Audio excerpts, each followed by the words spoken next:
Hello guys, আজকে গিয়েছিলাম দিলদার জমিদার বাড়ি দেখার জন্য। অনেক দিন ধরেই ভাবতেছিলাম যে দিলদার জমিদার বাড়ি যাব যাব বলে আর যাওয়া হচ্ছিল না, তাই আজকে আর দেরি না করে সরাসরি রওনা হয়ে গেলাম এই দিলদার জমিদার বাড়ি দেখার উদ্দেশ্যে। তো আমরা অটোতে করে পাকোল্লার উদ্দেশ্যে রওনা হয়ে গেলাম। আমাদের এখানে অটোতে ভাড়া লেগেছিল জনপ্রতি 10 টাকা করে। এরপর পাকুল্লা এসে আমরা একটি সিএনজিতে করে দেলদুয়ার বাজারের উদ্দেশ্যে রওনা হয়ে গেলাম, কারণ জমিদার বাড়ি যেতে হলে প্রথমে আমাদের নামতে হবে দেলদুয়ার বাজারে। তো এখানে আমাদের ভাড়া লেগেছিল জনপ্রতি 30 টাকা করে। এরপর প্রাকৃতিক দৃশ্য দেখতে দেখতে আমরা দেলদুয়ার বাজারে চলে আসলাম, এবং এই দেলদুয়ার বাজার থেকে 2-3 মিনিট হাঁটলেই জমিদার বাড়িতে নাকি পৌঁছানো যায়। অনেকের কাছে আশেপাশে জিজ্ঞেস করে তারপরে আমরা রাস্তা বের করে নিয়েছি। এরপরে আমরা একটি পুকুর দেখতে পেলাম, এই পুকুরের পাশ দিয়ে হেঁটে যাচ্ছে এবং মজা করতেছি। তো যেতে যেতে একটি সুন্দর ছোট একটি আকর্ষণীয় মসজিদ দেখতে পেলাম। এই মসজিদটি নাকি দিলদার জমিদার বাড়ির এই মসজিদ। তো এখানে এসে আমরা অবাক হয়ে গেলাম যে দিলদার জমিদার বাড়িতে নাকি এখন ঢুকতে দেয় না, পুরাই হতাশ। তো হতাশ হলে আর কি করার, ভেতরে কোনোভাবেই ঢুকতে দেয় না, এখানে নাকি নানা রকম অকারেন্স হয় এর জন্য।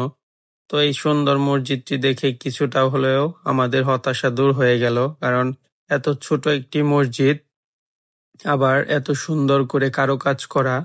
আসলে জমিদারদের কাজ ছিল অনেক আকর্ষণীয় এবং অতুলনীয়, যা এখনকার দিনে সম্ভবই নয়। অনেক সুন্দর মসজিদের ডিজাইনগুলো, একদম প্রাচীন আমলের কারুকাজ করা, যা এখনকার কারিগররা করতেই পারবে না। আর এই জমিদার বাড়ির কথা কি বলবো, এই জমিদার বাড়িটি তৈরি করেছিল ফাতেহাত খান গজনবী লোহানী। তো এই মসজিদটিতে নাকি ইট, সুরকি এবং রড দিয়ে তৈরি করা হয়েছে। তো মসজিদের ডিজাইনটা অনেক সুন্দর এবং আকর্ষণীয়, এক কথায় পুরনো ঐতিহ্যবাহী মসজিদ। এখান থেকে হালকা একটু জমিদার বাড়ি দেখা যাচ্ছে। তো আমরা আর একটু ভালোভাবে দেখার চেষ্টা করলাম জমিদার বাড়িটি, তবে এখান থেকে তেমন একটি দেখা যায় না। তো মসজিদটি অনেক সুন্দর ছিল। সামনেই জমিদার বাড়ির পুকুরটি দেখা যাচ্ছে, এখানে সবাই দেখি অজু করতেছে। মসজিদটি উন্মুক্ত, সবাই এখানে এসে নামাজ পড়তে পারে। আর আপনারা সবাই এই মসজিদটি দেখতে আসবেন। এটি টাঙ্গাইল জেলার দেলদুয়ার উপজেলায় অবস্থিত। মসজিদটি অনেক সুন্দর, জমিদারদের তৈরি মসজিদ, যা ব্রিটিশ আমলে তৈরি করা হয়েছিল।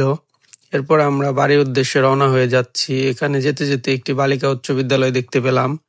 এরপর বাজারে ঢুকতেই দেখি একটি আন্টি গরম গরম ভাপা পিঠা তৈরি করতেছে, আর এখন তো ভালোই শীত, তাই এখান থেকে একটি ভাপা পিঠা কিনে নিলাম এবং ভাপা পিঠাটি আমি টেস্ট করে দেখলাম যে নতুন নতুন শীতের মধ্যে পিঠা খেতে কিরকম লাগে। আমার কাছে এক কথায় ভাপা পিঠাটা একদম ওয়াও লেগেছিল।